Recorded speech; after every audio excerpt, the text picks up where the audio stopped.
Merci François, merci Christine d'avoir accepté notre invitation. Bonjour Mélanie. Quel plaisir de vous avoir avec nous. Alors on va parler évidemment fake news, désinformation, sujet au cœur de l'actualité. Peut-être Christine, commencer avec vous. C'est un sujet que vous étudiez maintenant depuis longtemps. Est-ce que on arrive à percevoir aujourd'hui certains leviers plus importants que d'autres qui sont utilisés dans cette guerre de la désinformation, dans la manipulation ? On a énormément de leviers qui vont être manipulés en matière de lutte informationnelle ou d'ingérence quand on va être sur le volet offensif. Et pourquoi on en a autant ? Parce qu'on a une véritable adaptation aux nouvelles technologies, c'est-à-dire que dès qu'une opportunité se présente, et potentiellement on va la saisir et on va la réintégrer dans une approche beaucoup plus globale. Donc on a quelque chose qui est un héritage de périodes assez anciennes. On pourrait remonter jusqu'à la guerre froide avec les mesures actives où on va avoir de l'usurpation d'identité, par exemple, de journaux. C'est des choses qu'on a pu voir dans les livres d'école. Et aujourd'hui, on va pouvoir le faire, mais de manière beaucoup plus rapide, à beaucoup plus grande échelle et en contractant aussi la géographie. C'est par exemple ce qu'on a pu voir dans le cadre d'Oppelganger où beaucoup d'usurpations d'identité graphique ont été faits de journaux, sauf que les articles qui étaient présentés étaient soit écrits à dessein, soit générés par IA pour aller encore plus vite. On a les fameuses fermatrolls qui ont pu être utilisées. Là encore, on pourra avoir soit des avatars qui sont animés avec de vrais humains, soit qui peuvent être partiellement numérisés.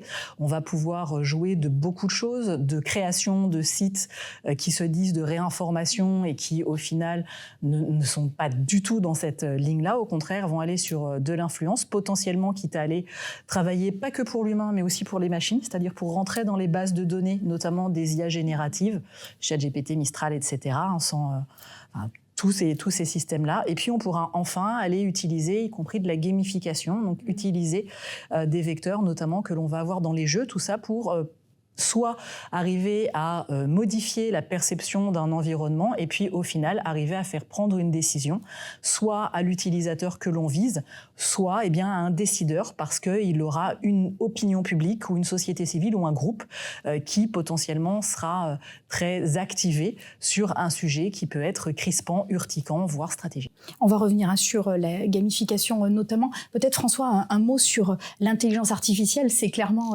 votre sujet de prédilection. Comment aujourd'hui est-ce que c'est utilisé de plus en plus justement dans ces campagnes de désinformation ou de manipulation de l'information dans cette guerre cognitive en fait ? Pour faire écho à ce qui a été dit juste avant, c'est un peu le sens de l'histoire. La technologie et les gens qui utilisent, détournent, sont très au fait de tout ce qui se passe, voire et même toujours en avance sur la régulation et sur les contre-indications qu'il peut y avoir. Donc, ils sont en plein dedans, ils innovent, ils n'ont pas de contraintes légales, ils ont souvent des moyens parce qu'ils se nourrissent d'autres biais illégaux pour travailler là-dessus. Et donc aujourd'hui, on voit une massification de l'utilisation des outils d'IA générative pour créer de la désinformation. Et je vous prends un exemple très simple. Aujourd'hui, c'est impossible de savoir comment un texte a été généré par de l'IA. On peut s'en douter, mais il n'y a pas d'outil qui permet de savoir exactement si ça a été créé par l'IA. Ça va très prochainement arriver sur la génération d'images et la génération de vidéos, où c'est déjà très compliqué. Et là, on ne parle pas en plusieurs années. D'ici 6 mois, 1 an, allez, peut-être 2 ans, on ne pourra quasiment pas faire la différence entre une image qui est générée par l'IA et une image réelle. Il n'y a pas d'empreinte aujourd'hui, il n'y a pas de code qui permettent de savoir ça ? Alors, aujourd'hui, quand vous arrivez dans le code, on peut potentiellement trouver des choses, sauf que... on parle ici de toucher le grand public. On parle de toucher aujourd'hui d'une réaction émotionnelle à de l'image. Vous n'allez pas regarder dans le code si c'est imaginaire. En fait. Exactement. Donc ce sera le temps du forensics, le temps de l'investigation. Mais sur le moment, une image qui arrive sur Twitter ou une image même qui est récupérée par n'importe quel influenceur, peu importe la plateforme, ils ne vont pas regarder la ligne de code. Donc aujourd'hui, et c'est en lien encore une fois avec continuité, avec les chaînes en continu, avec Internet 2.0, 3.0, alors, ça devient de plus en plus compliqué de différencier et le sens de l'histoire à court terme fait que la désinformation va être de plus en plus massive. Et je ne vous parle même pas de l'IA agentique, où là, le fait qu'on va arriver à pouvoir créer encore plus, industrialiser, alors certes pour l'industrie des entreprises, super pour plein de process, mais les objectifs malveillants vont utiliser les agents IA avec toutes les conséquences qu'il peut y avoir en termes de cyber, etc. On va revenir sur comment on fait pour se préparer, se prémunir de tout cela, évidemment. Peut-être revenir quand même sur le sujet de la gamification que vous avez évoqué. Ça représente aujourd'hui un risque important. C'était d'ailleurs souligné dans le rapport de la Banque centrale européenne qui l'a souligné comme étant un véritable danger. Elle le dit, les attaques hybrides liées aux tensions géopolitiques brouillent la frontière entre influence, propagande et action hostile. La gamification peut devenir une arme douce. Tout à fait, parce qu'un des objets, c'est ce que l'on expliquait, c'est toucher le spectre le plus large possible. Quand vous allez sur du jeu, déjà vous êtes sur une approche ludique. Donc vous n'avez pas forcément le même principe de défense ou en tout cas de prudence par rapport à un contenu auquel on est exposé. Et encore, prudence et vigilance quand vous allez faire défiler les images en scrollant, comme il est d'usage de dire, et que vous restez quelques dizaines de secondes sur une image, de là à rentrer dans le code ou quoi que ce soit, on en est extrêmement loin. Mais là, vous êtes dans quelque chose de ludique, de détente, donc vous n'êtes pas dans l'état d'esprit d'avoir ce décalage-là. Et ce que l'on voit, c'est une utilisation de jeux vidéo, alors de différents types, en fonction du public cible. On peut aller aussi bien de jeux de stratégie qui vont reprendre des codes bien connus, mais la seule chose, c'est que si vous voulez, l'environnement historique de départ est totalement biaisé. Donc, va diffuser une vision qui est historiographique et qui n'est pas en lien avec ce qui fait consensus, par exemple, chez nos collègues historiens. On veut avoir cette approche-là. On va pouvoir en avoir une autre où on va viser des populations beaucoup plus jeunes. Quand vous allez travailler sur Roblox ou sur Minecraft, vous êtes sur des très, très jeunes. Vous êtes sur des jeunes adolescents, voire même sur des enfants. Donc, vous travaillez sur un temps beaucoup plus long. Et puis, il y a encore une autre chose qui est le fait de dire, et ça on l'avait vu dès 2016 et on le voit encore aujourd'hui, qui est que par l'usage de ces jeux vidéo, le joueur va vouloir gagner, alors différentes choses, s'il y a des gamers par ici, des skins, des points, bref, peu importe, et on va proposer de gagner une récompense quelle qu'elle soit, utilisable dans le jeu, contre potentiellement une action qu'on va mener dans le monde réel, qui peut paraître assez anodine, surtout quand on est relativement jeune et quand on est un petit peu en objectif de ce jeu-là. Puis le dernier volet, c'est les chats que l'on va avoir sur les jeux vidéo, où déjà on peut avoir des IA qui vont interagir, mais on peut avoir aussi de vrais avatars. Pour l'instant, sur les IA, il y a parfois un vocabulaire qui est très particulier au sein des gamers, donc parfois ça coaque encore un petit peu. C'est-à-dire que même en demandant à une IA de personnaliser ou d'humaniser, là, il y a un langage particulier, un type de slang ou d'argot, donc ça coince encore un peu, mais tout ça évolue très vite. Et là encore, la personne avec qui vous allez discuter ou avec qui vous croyez discuter, puisque vous pouvez être avec finalement un objet numérique, peut pousser et diffuser un narratif, une idée, une perception, et on n'aura pas la même distanciation. Et puis encore une fois, c'est aussi un moyen parfois de pouvoir monétiser, parce que ce qui a été dit sur l'approche agentique dans les entreprises, il faut bien garder à l'esprit qu'on va avoir des stratèges d'influence, et puis on a des entrepreneurs d'influence qui, quelque part, font ça à finalité commerciale. Donc c'est une entreprise presque comme une autre, en tout cas, elle est pensée de la même manière. Donc le détournement d'outils managériaux ou qu'on va avoir dans un environnement business classique pourra complètement être détourné dans un environnement business moins classique. François, sur ce que l'on a évoqué, on parle de jeunes publics, on parle finalement du grand public, et puis il y a aussi les entreprises et les organisations qui sont concernées. Quels sont les moyens qu'elles ont aujourd'hui à disposition pour se prémunir et donc pour essayer d'anticiper en fait ce risque? Il y a à la fois très peu de moyens et beaucoup de moyens. C'est-à-dire que le premier qu'il faut avoir, c'est de la formation et de l'éducation à ces sujets-là. Moi, j'interviens souvent en entreprise, je suis intervenu encore récemment. Est-ce qu'elles prennent de plus en plus conscience de ça? Est-ce que ça évolue? Alors oui, la prise de conscience elle est là, parce qu'elle voit que c'est plus uniquement du fait divers. Elle voit qu'aujourd'hui, c'est un fait historique, c'est l'évolution de leurs entreprises et de la société au sens plus large. Donc, ne pas en prendre considération, ce serait du déni, une erreur stratégique. Donc, elles le font. Mais elles le font à des niveaux de maturité qui sont très hétérogènes en fonction de niveau de l'entreprise. Et plus vous êtes une grande entreprise, plus le niveau d'exposition est différent. Mais on peut faire le parallèle avec le domaine de la cyber. C'est aussi bien que moi, Mélanie. La cyber, quand on en parlait il y a une grosse dizaine d'années, on était des fous parano. Et là, maintenant, il n'y a plus personne qui peut dire que c'est pas un sujet. On est un peu dans la même logique que ce qu'on a connu une dizaine d'années, où on sent qu'il se passe quelque chose, on sent qu'il faut faire quelque chose, on ne sait pas comment, on ne sait pas par quel bout prendre. Et donc aujourd'hui, on est dans de la peur qui pousse plutôt au déni en disant bon, ça va arriver, je vais gérer ça plus tard, jusqu'au moment où, comme d'hab, il va y avoir une grosse crise, il va y avoir un gros problème, et là on se dira si j'avais su, j'aurais dû faire. Donc oui, il y a des moyens qui peuvent être mis en œuvre, beaucoup de formation, beaucoup de pédagogie.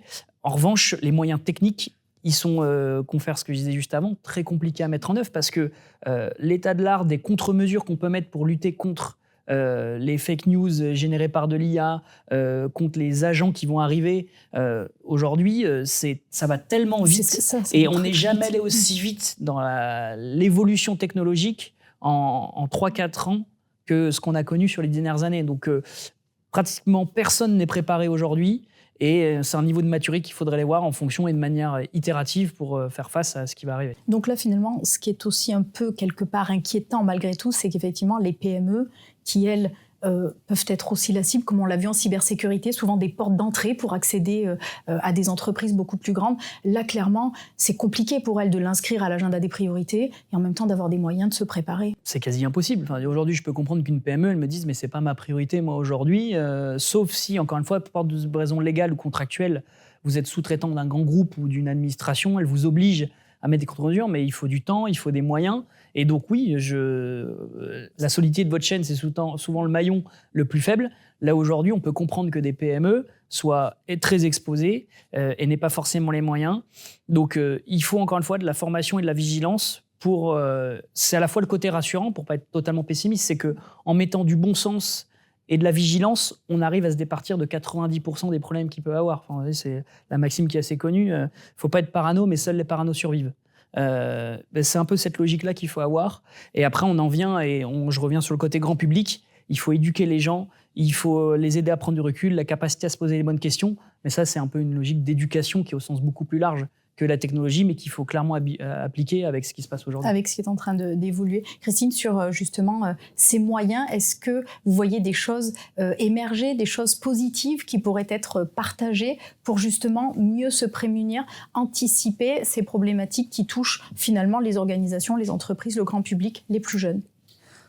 Alors, il y a plusieurs choses. Tout ce qui est du domaine de l'éducation aux médias est devenu réellement une grosse priorité avec un écosystème d'acteurs pluriels qui est extrêmement impliqué. Alors évidemment, après, à réussir à mettre tout cela en musique, notamment dans le système éducatif dès les plus jeunes, c'est toujours un petit peu le problème d'avoir un temps assez contraint et d'essayer de gagner 1 heure de ci, 1 heure de là dans des programmes qui peuvent être chargés. Mais il y a cette prise de conscience-là. Il y a un travail vraiment de fond qui est fait. Et puis, on a aussi des organismes qui travaille sur ce sujet-là.